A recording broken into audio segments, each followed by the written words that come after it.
नमस्कार श्रोता भौणी घर संसारर स्वास्थ्य संबंधी कार्यक्रम तन्मन धन को आपण मानकु स्वागत।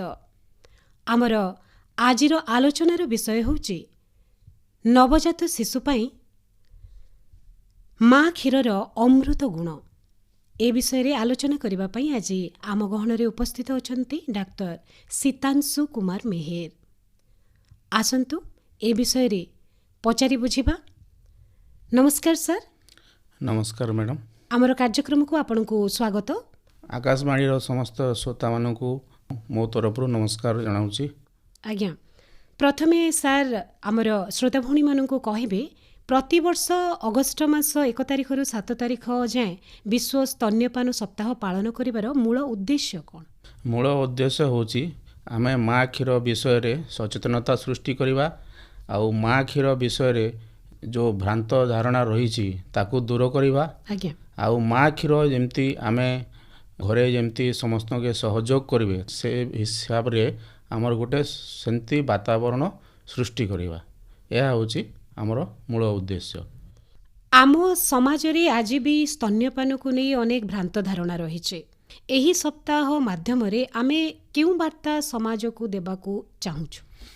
आमे एही वार्ता देबाकू चाहूछु जे ताकू prioritize breast feeding create a sustainable support system.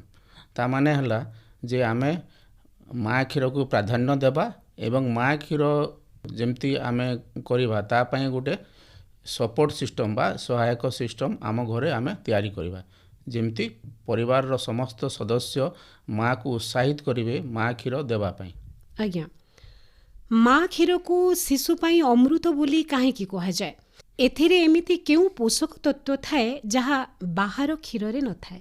मो कहबी माँ क्षीर खाली अमृत नुहे, यह हूँ शिशु पाई प्रथम टीका। आज्ञा आमे डाक्तरी भाषा रे कहू it is the first immunisation of the child. So एथिरे carbohydrate lactose protein lactalbumin lactoglobulin taurine cystine अच्छी जहाँ शिशुर मस्तिष्कर विकास रे साहाय्य करे। ता छड़ा पुफा माने पॉली अनसैचुरेटेड फैटी एसिड अच्छी जहाँकि स्नायुतंत्र को ठीक भाव में विकसित होबार साहाय्य करे। आउ ओमेगा 2 ओमेगा 6 फैटी एसिड अच्छी जहाँ प्रोस्टाग्लैंडिन और कोलेस्ट्रॉल और स्टीरॉयड हार्मोन तैयारी रे साहाय्य करे। ता छड़ा एथिरे एचएमओ मध्य अच्छी जहाँ को गोटे प्रोबायोटिक विटामिन और मिनरल आउ एथिरे 88% जल अच्छी। ता सहित आईजीए अच्छी macrophage lymphocyte lactoferrin lysozyme bifidus factor और इंटरफेरन अच्छी जहाँकि शिशु को विभिन्न प्रकार रोग को लड़िबा पई साहाय्य करे आउ शिशुर मस्तिष्कर विकास रे मध्य साहाय्य करे। आज्ञा शिशु जन्म हेबार 1 घंटा मध्य रे ही स्तन्यपान कराइबा काहे की जरूरी? यार वैज्ञानिक कारण कौन? यह को आमे कहू जे गोल्डन आवर बोली आउ आमर डाक्तरी भाषा रे गोटे माँ कॉन्सेप्ट बोली गोटे अच्छी जहाँ को कहउचंती मदर्स एब्सोल्यूट एफेक्शन। सो यही कॉन्सेप्ट हिसाब रे यह शिशुर जेमती कोनोसी रोग रे न पड़िबो आउ तार रोग प्रतिरोधक शक्ति बढ़िबो आउ जेमती माँ रो हार्मोन गुड़ाक भी डेवलप हेबो सेति पई साहाय्य करे सेटा। तो सेटा फास्ट आवर रे आमे जहाँ दउचु एथिरे शिशु मृत्यु हार रोकिबारे बहुत साहाय्य करे। आपणकर ये कथारू आमर परवर्ती प्रश्न आसूची जे जन्म परे मार प्रथम गाढ़ हलदिया रंगर क्षीर बा जो आमे कोलेस्ट्रम बा शाल दूध कहूचु ताकू शिशुर प्रथम टीका बा इम्यूनिटी बूस्टर बोली ताकू काहे की कहा जाउची? सेथिरे प्रचुर परिमाण रे एंटीबॉडीज रहूची आउ डब्ल्यूबीसी रहूची जाकू आमे श्वेत रक्त कणिका कहूचु जहाँ कि हमको रोग प्रतिरोधक शक्ति रे वृद्धि रे साहाय्य करे। आउ यह जो आमर पाचन तंत्र अच्छी से जो खराब बैक्टेरिया गुड़ाक अच्छी तांको संगे लड़िबारे साहाय्य करे आउ जहाँ भी आम इन्फ्लामेशन अच्छी ताकू प्रतिरोध करे। गाँ गहली रे आज भी किछि लोक एही शाल दूध को अशुद्ध भावे फिंगी दियंती सेमानंको आपण कौन बुझाइबाकू चाहिबे? सेमानकू आमे एही वार्ता देबाकू चाहिबी जे यह करबा कथा न शाल दूध निश्चित भाव रे माँ मानकू कहवा कथा जे शाल दूध जेमती छुआ मानकू देबे आज्ञा जदि कौनसी कारणरू मार सिजेरियन डेलीवरी होता है तेबे केते समय मध्यरे स्तन्यपान आरंभ करा जाई पारिबो? आमे जदि एमती देखिबा बोले माँ क्षीर खोइबार किसी सेमती टाइम लिमिट नाही। आज्ञा आउ डाक्तरी हिसाब रे जदि आमे नियम देखिबा ताले घंटे भितरे खोइबा कथा, किंतु जदि सिजेरियन सेक्शन होइछि तो जहाँ आम डाक्तरी हिसाब रे अछि जे जेहेतु से निशार प्रभावटा मिनिमम 4 घंटा पर्यंत रहे, तेणु 4 घंटा पर आराम रे आम माँ मानकू आमे क्षीर खोइबा पे प्रोत्साहित करबा कथा। 4 घंटा बोली कि नहीं, जेते शीघ्र आमे छुआ को माँ क्षीर खोइबा सेते भलो। किंतु जदि आमे टाइम लिमिट कथा कहबा कि समय सीमा कथा कहबा ताले जेहेतु निशार प्रभावटा 4 घंटा पर्यंत रहे, सेथिपाई 4 घंटा परे खोइले भलो। किंतु आमे जेते शीघ्र खोइबा सेते भलो, शिशुर मृत्यु हार रोकिबा पई सेते भलो। आज्ञा केवल स्तन्यपान बा एक्सक्लूसिव ब्रेस्ट फीडिंग जो कहउचंती ताहा कहिले कोन बुझो? केवल स्तन्यपान बोले खाली माँ क्षीर देवे आउ अन्य किछि देवे नहीं। आजिकाली माँ क्षीर सांगरे महू दौचंती, किए पानी दौची, आज्ञा किए आउ कण दौची, किए गुड़ दौची। तो ए गुड़ाक देवा कथा नुह। आउ माँ क्षीर माने केवल माँ क्षीर देवा कथा। आउ से केतेटा जगार आउ भी अन्य अन्य प्रदेश रे विभिन्न प्रकार भी करती, माँ क्षीर सांगरे भी दियंती। किंतु एक्सक्लूसिव ब्रेस्ट फीडिंग माने केवल माँ क्षीर ही देवे, अन्य जिनस किछि देवे नहीं, पानी मध्य देवे नहीं। आउ ए विषय रे हमर ममता कार्ड जो सरकारंकर अछि से ममता कार्ड रे विस्तृत भाव रे लेखा अछि। मो समस्त श्रोता माननकु कहबी जे सेमाने से जो टीका कार्ड बा ममता कार्ड बोली कहउचंदी सेटा को खाली टीका कार्ड हिसाब रे भाबिबे नै, सेथिरे बहुत प्रकार इन्फॉर्मेशन अछि, तथ्य अछि। सो मो अनुरोध सेमाने से जेते भी प्रेग्नेंट लेडी अछंती सेमाने से ममता कार्ड को अंततः थरे पूरा भलो करी पढ़िबे। जदि सेमाने भलो करी पढ़िबे बोले सेमाने सेथिरु बहुत कथा जानि पारिबे, आउ जो भ्रांत धारणा अछि से सेठुरु दूर रही पारिबे। जदि कौनसी परिवार रे वयस्क माने छुआ को महू कि अन्य किछि दौचंती ताहेले ताहार शिशुर स्वास्थ्य उपरे की भली प्रभाव पड़ी थाए? महू तो मु कहबी देवा कथा नुह। आज्ञा जेहेतु महूरे आमर गोटे क्लस्ट्रिडियम डिफिसिल बोली गोटे बैक्टेरिया अच्छी, से बहुत शीघ्र ग्रो करे। आ महूटा कौन भी बैक्टेरिया कि माइक्रो ऑर्गेनिज्म तांकर बढ़िबा पई सेटा गोटे भलो माध्यम। तो महू भूल रे भी देवा कथा नुह। सो महू देले से फूड पॉइजनिंग टाइप रो हबो, तो महू हो कि अन्य कौनसी जिनस देवा कथा नुह। साधारणतः आमे भाबू जे ग्रीष्म ऋतु रे छुआ को शोष लागिबो एमती भाबी कि किछि माँ कि परिवारर सदस्य ताको पानी पीबा पई दियंती। 6 मास पूर्वरु टोपाए पानी देबा मध्य काहे कि मना? काहे कि ना माँ क्षीर रे पाखापाखि 80 रु 90 भाग, आउ जदि एक्जेक्ट मु कहबी ताले 88 भाग पानी रहउची माँ क्षीर रे। तेणु माँ क्षीर जदि जणे खाउची, गोटे छुआ जदि खाउची बोले तार आउ पानी रो आवश्यकता ही दरकार नहे। आज्ञा केवल माँ क्षीर खाउथबा शिशुर ओजन एवं मानसिक विकास बाहर क्षीर खाउथबा शिशुठारु किपरि भिन्न होइताय? ए विषय रे मु आगुरु मध्य कहिछि। सो माँ क्षीर रे जो उपादान गुड़ाक अछि से गुड़ाक बाहर क्षीर रे नाही, आउ सेथि पई माँ क्षीर ही केवल देले छुआर मस्तिष्क विकास भी ठीक हेबो, आउ एवं छुआर रोग प्रतिरोधक शक्ति मध्य वृद्धि पाइबो। एइटा तो आपण कहिले जे शिशु को 6 मास पर्यंत माँ क्षीर देबा पई 6 मास परे माँ क्षीर सहित केउ प्रकारर परिपूरक खाद्य आरंभ करा जिबा उचित एवं स्तन्यपान केते वर्ष जाय जारी रहबा दरकार? माँ क्षीर सांगरे अन्य परिपूरक खाद्य जेमती अछि, आउ थरे पुणी कहबी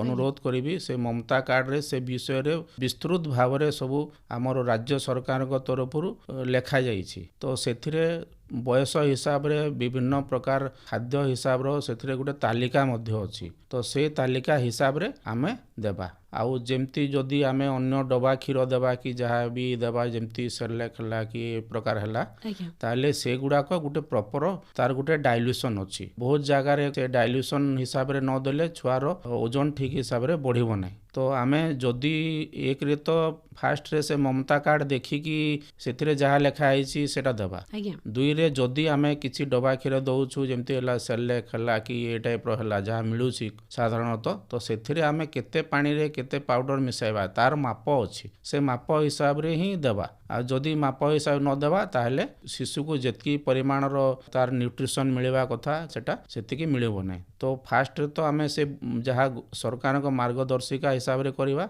2 नंबर रे जदि आमे डबा क्षीर दउछु बोले से माप हिसाब रे देखिकी से हिसाब रे देबा। आजिकाली अनेक माँ चाकरी करुचंती एवं मातृत्व छुटी बा मैटर्निटी लीव सरिबा परे ऑफिस जाउचंती सेमाने निज शिशु को किपरि निरंतर स्तन्यपान कराई पारिबे। आजिकाली ऑफिस मानकर भी बहुत व्यवस्था हो जाइछि आउ गोटे गोटे ऑफिस रे ब्रेस्ट फीडिंग रूम माने भी अछि आउ रेलवे स्टेशन रे मध्य सरकार को तरफ रु आउ एयरपोर्ट मानकर मध्य अछि तो जदि जणे मैटर्निटी लीव नउछि ताहले से उपरिस्थ अधिकारी को अनुमति नै कि मध्य आसी पारिबो आउ न हेले मा क्षीरटा आमे रखिकी मध्य खुए पारिबा। स्तन क्षीर को बाहर करी किपरि सुरक्षित रखा जाई पारिबो आ एहार सठिक उपाय को मा क्षीर जदि आमे नॉर्मल रूम टेम्परेचर जहा कहूछु ताकू सेथिरे जदि रखिबा बेले 6 रु 8 घंटा पर्यंत रखिबा जदि फ्रिज रे रखि पारिबा ताहले 24 घंटा पर्यंत रखिबा आउ जदि आमे फ्रीजर रे रखिबा ताहले 3 रु 6 मास पर्यंत -20 डिग्री सेंटीग्रेड रे आमे ताकू रखि पारिबा। आज्ञा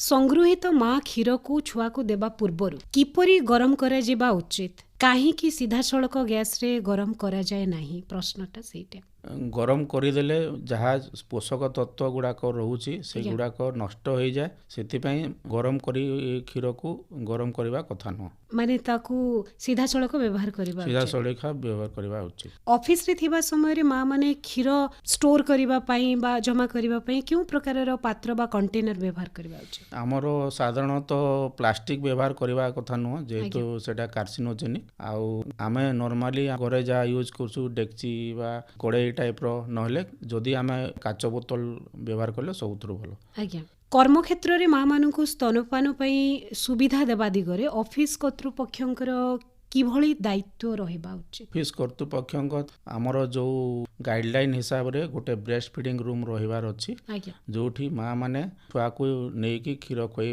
पारिबे आउ सेटा आमर जो डेवलप कंट्री गुड़ा करे तांकर ऑफिस रे भी सेमती रूम गुड़ा को रखी जंती आउ आम देश रे धीरे धीरे से प्रकार कॉन्सेप्ट बा से प्रकार विचारधारा धीरे धीरे होउची तो आमे भी से हिसाब रे ब्रेस्ट फीडिंग को जेमती माँ क्षीर को प्रोत्साहन करबा पई ए प्रकार आमे सुविधा आम ऑफिस रे भी आमे करि परिबा। आज्ञा प्रथम थर माँ होइतबा महिला माने प्रायतः अभियोग करंती जे तांकर क्षीर हेउ नाही क्षीर बढ़ाइबा पई से माने की प्रकार खाद्य खाइबा आजिकाली आउ कौनसी प्रकार खाद्यर रेस्ट्रिक्शन नाई कि ए खाद्य खाओ नहीं कि से खाद्य खाने एमती किछि नाई माँ माने सबु प्रकार खाद्य खाइबा कथा मुख्यतः जो थरे आयरन रोची जेमती ग्रीन वेजिटेबल्स हला से गुडा को खाइबा कथा आउ ता संगरे सबु प्रकार जेते भी पनी परिबा जहा जहा खाइबार अछि सबु खाइबा कथा कौनसी प्रकार खाइबार किछि मना नहीं।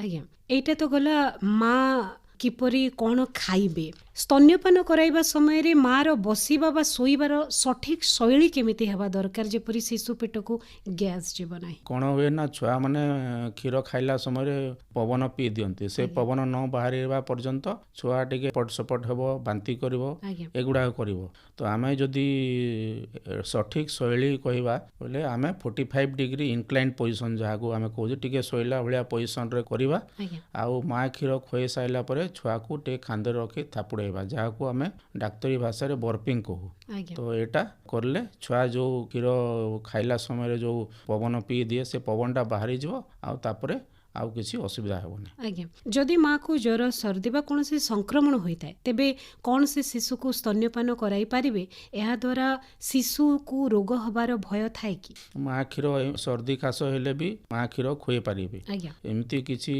असुविधा नहीं जे माँ को क्षीर खुएबे नहीं तो जदि भी सर्दी खासी हैला तो मिनिमम प्रोटेक्शन जोटा आमे कहूछु मास्क मास्क पिंधिकी क्षीर खोई पारिबे किछि असुविधा नहीं। आज्ञा अनेक माँ स्तन रे जंत्रणा बा निप्पल फाटी जिबा समस्या भोगंती एहार प्रतिकार को एहार प्रतिकार ला जदि शिशु मान को ठीक पोजिशनिंग जहाँ को आमे करेक्ट पोजिशनिंग कहूछु ठीक हिसाब रे पोजिशन रे जदि छुआ को आमे न धरिबा ताले ए प्रकार असुविधा हेबो तो बहुत जो नुआ माँ माने जोटा हंती से माने ए प्रकार आगु केबे छुआ धरंती किंबा छुआ धरला बेले डरंती किंबा हाथ थरे तांकर तो तांकू हमको कॉन्फिडेंस तांको हमको विश्वास देवार अछि तांको हमको सिखेबार अछि जेमती ସେମାନେ ଠିକ୍ ପୋଜିସନରେ ଛୁଆକୁ ଧରିବେ। ଆଜ୍ଞା ଅନେକ ମା ଏମିତି ଅସୁବିଧା ନିଶ୍ଚିତ ଭାବରେ ସେମାନେ ଭୋଗ କରୁଛନ୍ତି ଆଉ ଡାକ୍ତର ଆଜ୍ଞା ଯେପରି ଆମକୁ କହିଲେ ସେ ନିଶ୍ଚୟ ଏହି କଥାକୁ ଅନୁକରଣ କରିବେ ବୋଲି ଆମେ ଆଶା କରୁଛୁ। ତେବେ ସ୍ତନ୍ୟପାନ କରାଇବା ଦ୍ୱାରା କେବଳ ଶିଶୁ ନୁହେଁ ମାର ସ୍ୱାସ୍ଥ୍ୟକୁ କି ଲାଭ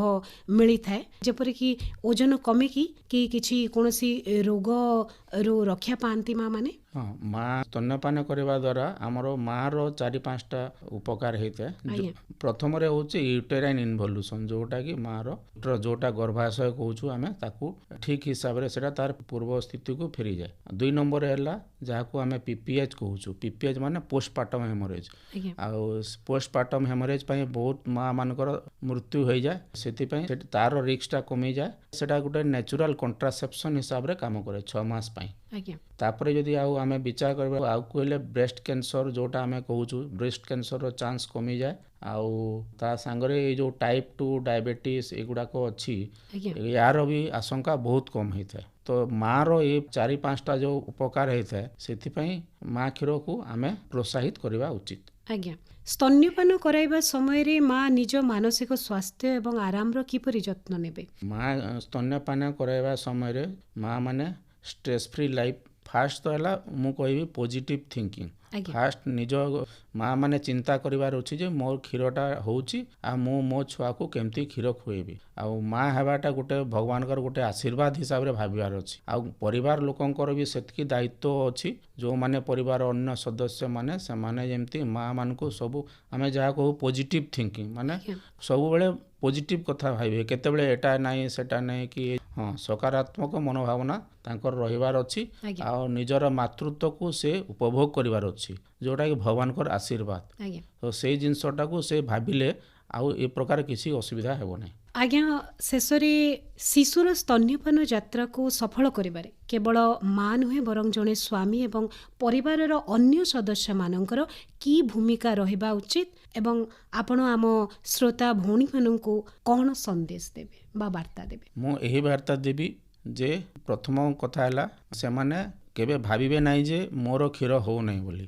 ଏଟା ହେଉଛି ସାଇକୋଲୋଜି। ଆଉ ଯାହା ଔଷଧ ପତ୍ର ଖାଇଲେ ଯେ ମୋ କ୍ଷୀର ହେବ ଏଟା ଖାଇଲେ ହେବ ଏମିତି କିଛି ଭାବିବା କଥା ନୁହଁ। କ୍ଷୀର କେମିତି ହେବ ନା ସବୁବେଳେ ପଜିଟିଭ୍ ଥିଙ୍କିଂ ଭାବିବାର ଅଛି ଯେ ମୋ କ୍ଷୀରଟା ହେଉଛି ଆଉ ମୁଁ ମୋ ଛୁଆକୁ ମୋ କ୍ଷୀର ଖୁଆଇବି ଆଉ ଅନ୍ୟ କୌଣସି କ୍ଷୀର ଖୁଆଇବିନି ଆଉ ଜନ୍ମରୁ ଅତି କମ୍ରେ 2 ବର୍ଷ ପର୍ଯ୍ୟନ୍ତ ମୋ କ୍ଷୀର ଖୁଆଇବି ଏଇଟା ଭାବିବାର ଅଛି। ଆଉ ପରିବାର ସଦସ୍ୟମାନଙ୍କୁ ଏଠିକି ଅନୁରୋଧ କରିବି ସେମାନେ ଯେମିତି ମାର ଇଏରେ ଗୋଟେ ସହଯୋଗୀ ଭୂମିକା ଗ୍ରହଣ କରିବେ।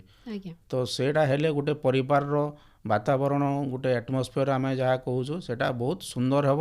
ଆଉ ସମସ୍ତେ ଯେମିତି ମାଆକୁ ସହଯୋଗ କରିବେ ବୋଇଲେ ସେ ମାଆର ବି ଷ୍ଟ୍ରେସ୍ଟା ବି କମିଯିବ ଆଉ ମାଆର ଯେଉଁ ଅନ୍ୟ ଭ୍ରାନ୍ତ ଧାରଣା ଗୁଡ଼ାକ ଅଛି ସେଗୁଡ଼ାକ ବି ଦୂର ହେବ। ଆଜ୍ଞା ନବଜାତ ଶିଶୁ ପାଇଁ ମା କ୍ଷୀରର ଅମୃତ ଗୁଣ ଏ ବିଷୟରେ ଶ୍ରୋତା ଭଉଣୀମାନେ ନିଶ୍ଚିତ ଆଲୋଚନା ଶୁଣିଲେ। ସେମାନେ ଆଜିର ଆଲୋଚନାରୁ ଅନେକ ସୂଚନା ପାଇଛନ୍ତି। ନିଶ୍ଚିତ ଭାବରେ ତାକୁ ବ୍ୟବହାର କରିବେ ନିଜ ଜୀବନରେ ଏବଂ ଯେଉଁ ପରିବାରରେ ଗର୍ଭବତୀ ମା ଅଛନ୍ତି ପ୍ରସୂତି ପରେ ତାଙ୍କର କିପରି ଯତ୍ନ ନେବେ ଶିଶୁର କିପରି ଯତ୍ନ ନେବେ ଏବଂ ମା କ୍ଷୀରକୁ ଖୁଆଇବା ପାଇଁ ତାଙ୍କୁ ପ୍ରୋତ୍ସାହିତ କରିବେ ଏହା ଆମେ ଆଶା କରୁଛୁ। ଆପଣ ଆଜି ସାର୍ ଆମ ଗହଣରେ ଉପସ୍ଥିତ ରହି ଏ ବିଷୟରେ ଅନେକ ସୂଚନା ପ୍ରଦାନ କରିଥିବାରୁ ଆପଣଙ୍କୁ ଧନ୍ୟବାଦ। ନମସ୍କାର। ଧନ୍ୟବାଦ ମ୍ୟାଡ଼ାମ। ନମସ୍କାର।